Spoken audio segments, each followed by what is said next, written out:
जाति प्रथा का विनाश यानी annihilation of caste Bharat Ratna Baba Saheb doctor Bhimrao Ambedkar द्वारा लिखे गए उनके श्रेष्ठतम एवं प्रसिद्ध ग्रंथों में से एक है। इस ग्रंथ का प्रकाशन वर्ष 1936 में हुआ था।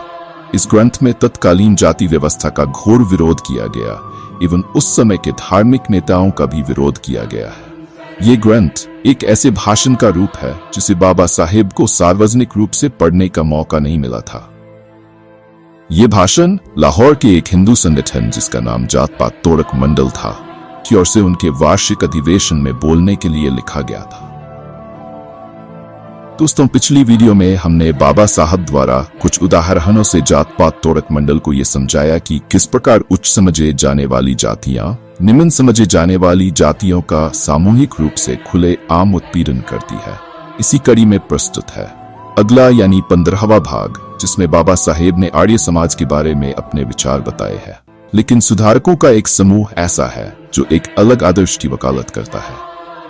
इन्हें आर्य समाजी कहा जाता है और इनका सामाजिक संगठन का आदर्श चतुर्वर्ण है, जो समाज को 4 वर्गों में बांटने का प्रस्ताव रखता है, बजाय उन 4000 जातियों के जो भारत में विद्यमान है।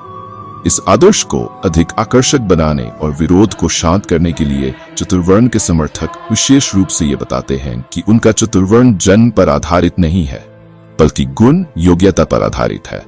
शुरुआत में मैं ये स्वीकार करता हूँ कि भले ही ये चतुर्वर्ण गुणों पर आधारित हो, ये एक ऐसा आदर्श है जिससे मैं खुद को सहमत नहीं कर सकता।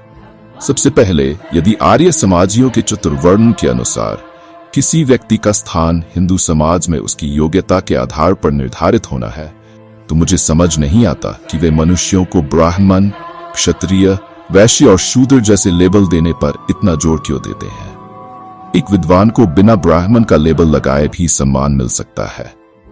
एक सैनिक को बिना क्षत्रिय कहे भी आदर दिया जा सकता है। अगर यूरोपीय समाज अपने सैनिकों और सेवकों को स्थायी लेबल दिए बिना उनका सम्मान करता है, तो हिंदू समाज को ऐसा करने में कठिनाई क्यों होनी चाहिए?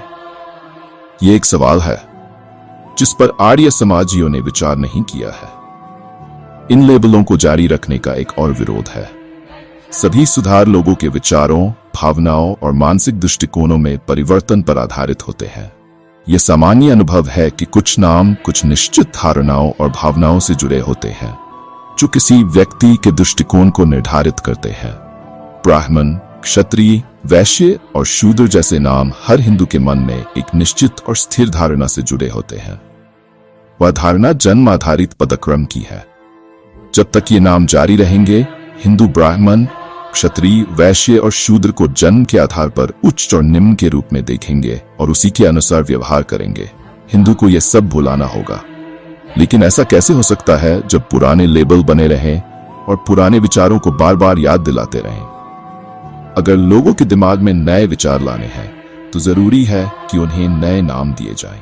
पुराने नामों को जारी रखना सुधार को निष्फल बनाना है। इस गुण आधारित चतुर्वर्ण को ब्राह्मण, क्षत्रिय, वैश्य, शूद्र जैसे गंधाते हुए लेबलों से जोड़ना, जो जन्म आधारित सामाजिक विभाजन को इंगित करते हैं, एक धोखा है।